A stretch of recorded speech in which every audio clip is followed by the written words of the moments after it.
Ladies and gentlemen, welcome back to the channel. Thank you so much for being here as always. Today we've got another pretty awesome show. We're talking about something a lot of people ask about, that is music and NFTs, media and NFTs, all that good stuff. So to talk about that, we have Matt Waters, the founder and CEO of Unchained Music. We're going to get into all of this sort of cool stuff. So Matt, thanks for being here, man. Absolutely. Thanks for having me. Really excited to dig into this. It's something that I'm super passionate about and excited to see what you ask over here. Yeah, it'll be interesting. Putting pressure on me, man. No, I'm just kidding. So Matt, really quickly before we dive into all of the content, would you mind giving everyone a quick intro about yourself and how you got in this space? Yeah, absolutely. So I am a musician by trade. I have been playing trombone since I was a wee lad in the fourth grade, choir before that. And ever since I got into the space, I saw that, the music space, the real world music space, I saw that musicians were constantly being undervalued. They were Mhm. constantly being taken advantage of. And in about 2017, I ended up moving to China. I started my own music company out here, and then after that, ended up starting Unchained Music. Started in um, about 2017 in the space significantly. Before that, dabbled. Definitely found some interest in the Ethereum network and what it could possibly do with smart contracts, that sort of thing.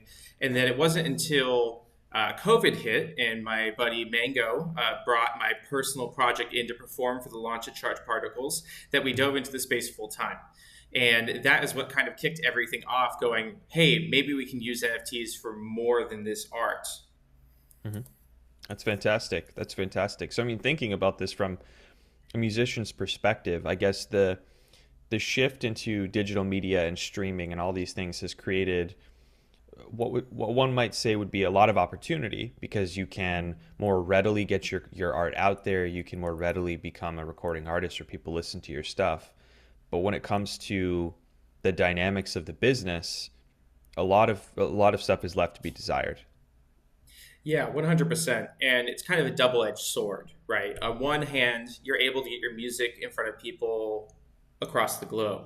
Mhm. You can be a musician in India and have the music hit the United States. The United States can be heard in Africa. Africa can be heard in Europe, right? But the flip side of that is that because of the digital streaming revolution, we've had a significant decrease in physical sales, CD sales, even buying of actual MP3s from places like iTunes. So musicians themselves are getting fractions of a penny on these streams. It makes it a lot Mhm. harder to be a musician, especially when all these live gigs have been canceled throughout the whole COVID era.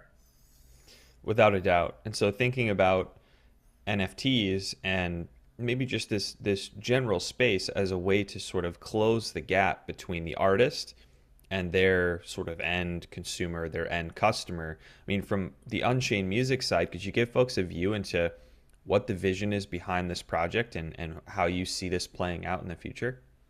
Yeah, absolutely. I think we can start from what Unchained Music actually is.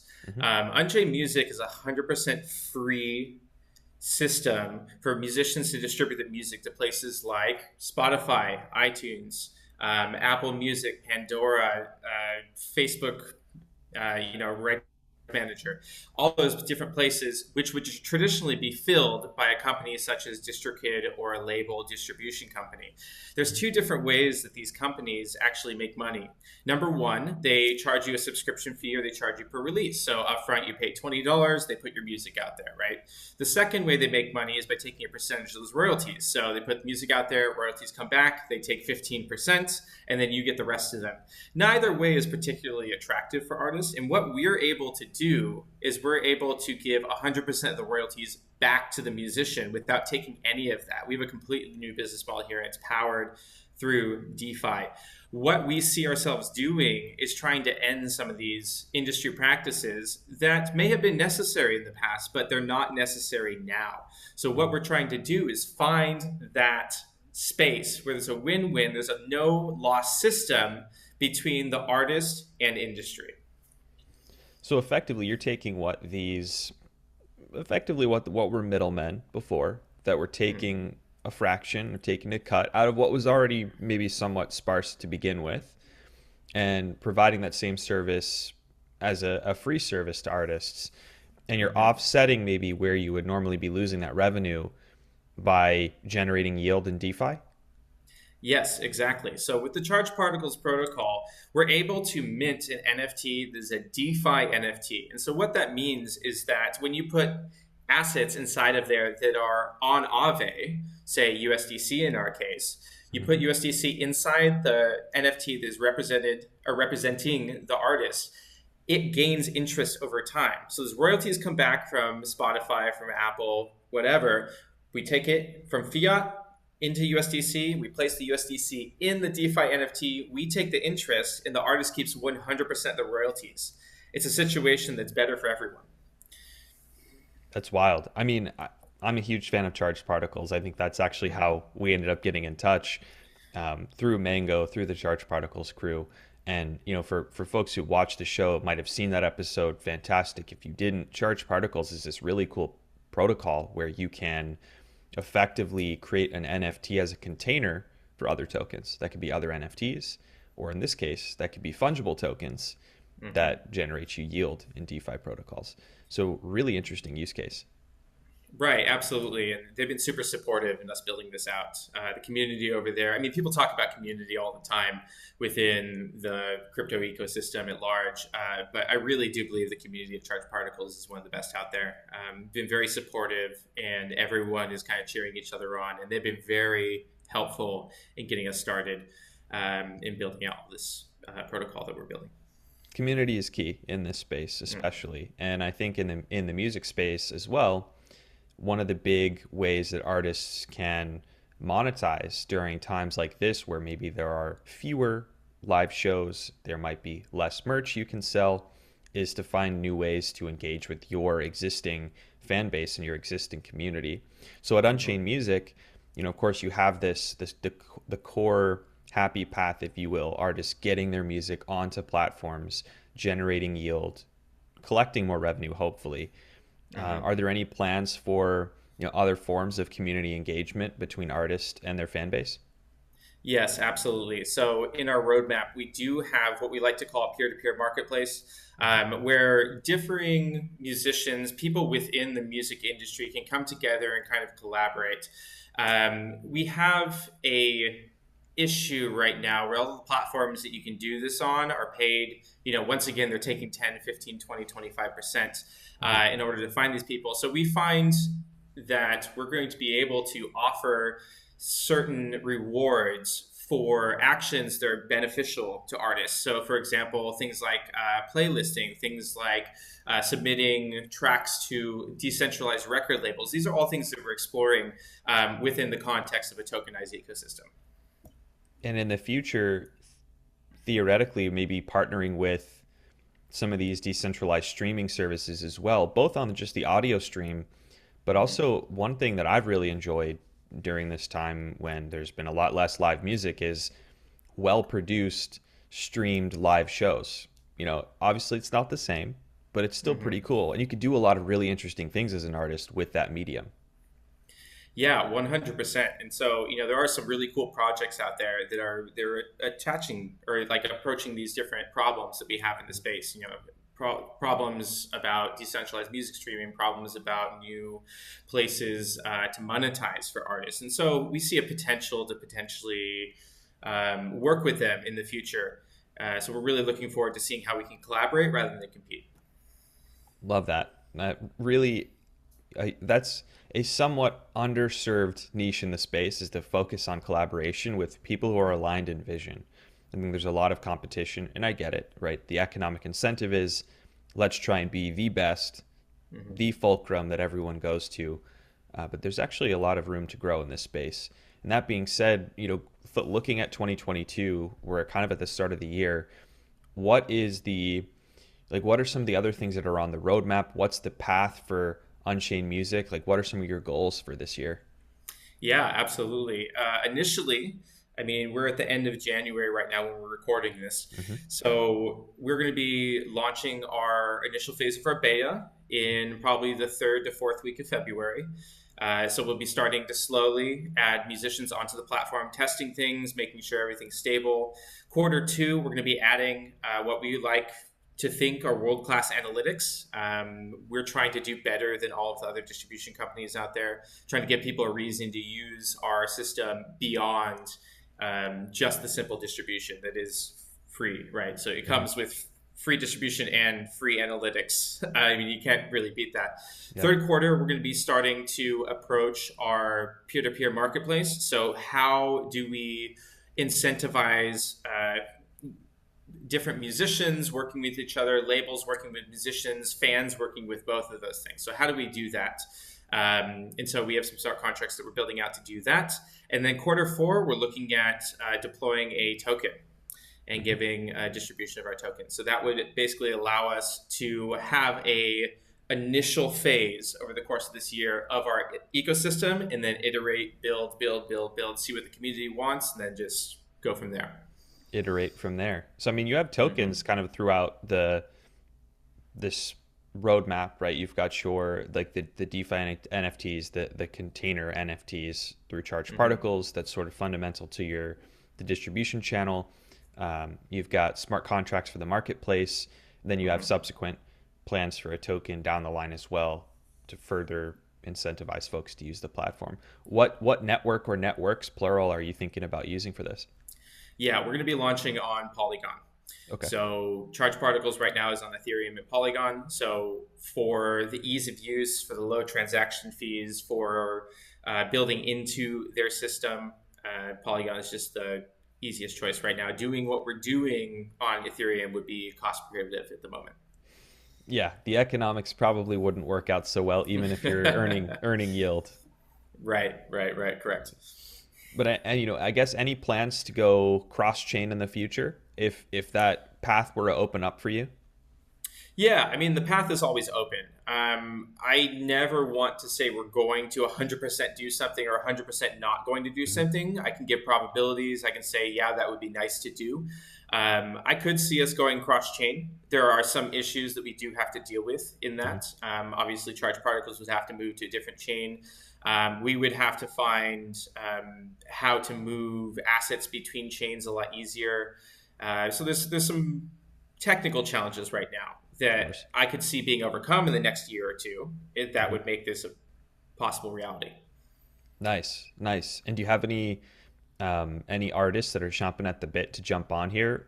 Yeah, we do. We did. So our first Twitter space that we did announcing the project with Charged Particles, just an hour and a half talking on Twitter. We had something like 45, 50 artists sign up from all sides of the industry. Nice. I mean, we had labels that had 200 million streams to say, hey, we want to be on your distribution. And we have artists that were releasing the first track.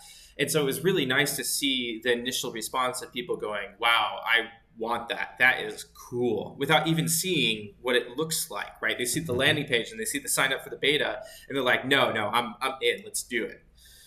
That's got to feel good, especially without, a whole full launch ready. People just resonate with the vision clearly. Absolutely. And we're super happy that the response has been this overwhelming. I mean, we're not doing any paid promotion right now. We're talking to people, right? We want to make sure everything's super stable. People are going to have a really good experience when they come onto our platform. We're not going to be doing a lot of this paid marketing right now. It's going to be, hey, come and test this out. What do you think? What would you like to see? How can we improve this experience for you? And then when we launch, maybe quarter four of this year, maybe quarter one next year, who knows? Maybe beyond that, depending on the challenges. We are going to be attempting to roll out something that is going to disrupt that music distribution industry. And the only way to do that is to make sure that we're slowly rolling out, making sure this entire system is stable and the artists are getting exactly what they want. Love it. So then I will pose a philosophical question to you. Yeah, hit me. This philosophical question might have two parts. Let's just start with the first one. In your mind, and you envision, let's just say 3 years from now, which is like a decade in crypto time. Right. How do you see the music industry shifting? Is it wholesomely positive, or are there still some areas where you think that crypto, blockchain, decentralized tech might not be able to help solve? That's a really interesting question. For sure, I see projects like Audius and Royal continuing to develop. I see them doing quite well, especially since they're backed so heavily. I see musicians being able to take back more of their IP rights. I see decentralized record labels becoming more of a norm. Um, I see the independent pathway becoming more viable for musicians. I see more NFT drops, more focus on community, more focus on giving back to fans from independent musicians rather than just saying, oh, marketing, marketing, marketing, actually building a real community around there. Are there things that the crypto and Web3 cannot solve for the music industry? That's a really interesting question. And at the moment, my biggest concern is not necessarily whether or not it can solve it, but whether or not we're going to have established players come in and co-opt it. Hmm. So we have a potential issue of the old guard coming in, throwing hundreds of millions of dollars into the space, and suddenly it's just the old industry 2.0. And we don't necessarily want that. That makes sense. And I think that has happened in the past. And there may be examples of different projects in Web3 already that have sort of trended in that direction. And that's not to say, there's no space for things like that, but when you're trying to make wholesale change in an area for Mm-hmm. what many would deem to be a positive reason, there's definitely concern around that. And I'm adding an ad hoc third part to this question because you kind of mentioned it, and I think it's interesting to talk about. Do you think that there will be, decentralized autonomous organizations or DAO structures that sort of form community labels, if you will, kind of like Yes, the way, way 100%. back? Yeah, no, 100%. I see that happening. I mean, we have some really interesting projects that are starting to go down that route. Dow Records being one of them. Hmm. Vandal from Dow Records, and even the Near Music Guild are doing some really cool things with how they're building a community around a label. And I hear he's going to be dropping something pretty soon, so that's going to be a fun project to check out when that happens. And we're also seeing some more like traditional labels move more into this space and looking towards basically giving some of those incentives to fans and to supporters. So I could see a situation where a label has all of their artists tokenized on Royal, but each person within the DAO that holds a token, gets a percentage of the royalties that are coming through their catalog, right? Hmm. I can see something like that happening. So yeah, I definitely see it happening, but what form exactly that's going to take, who knows? 3 years is a long time. Yeah, it's hard to say. And normally I would say, 5 to 10, but this space, Hmm. 5 to 10 is just a light year away. Um, Right. yes. So Matt, this was fantastic. I think obviously everyone's probably very curious now about Hmm. learning more and continuing to stay engaged and figuring out even how they can get involved. So what are some of the Hmm. ways that they can connect with you, with Unchained Music, this space on social media and other platforms? Absolutely. The best place to get in contact with us is either on our Twitter at Unchained Distro, Distro, or on our website, unchainedmusic.io. Either of those places, you can join our Discord. You can come in, say hi. I'm on there chatting quite a lot. The team's on there chatting quite a lot. Let us know what you're excited about, what you'd like to see, and we'll see if we can build it for you. Fantastic. I will link all those things up in the description so folks have easy access to those things. My call to action to the folks in the audience would be, if you're an artist, new or established, if you know an artist, new or established, that might be interested here, or you have ideas, please get engaged. This is a community engaged project, and so is this space. So please do not be afraid to get involved. Yeah, absolutely. We're definitely welcome to some new faces, and we'd love to see you whether you're an established label or you're just getting started in your journey. We're here for both of you. Fantastic. Matt, it was a pleasure speaking with you. Thank you so much for being here, of course. Absolutely. Well, thank you so much for having me, and hopefully we'll chat soon. Absolutely. We'll definitely do an update on this. And to folks who are watching, thank you so much for spending the time, as always. And until next time, cheers.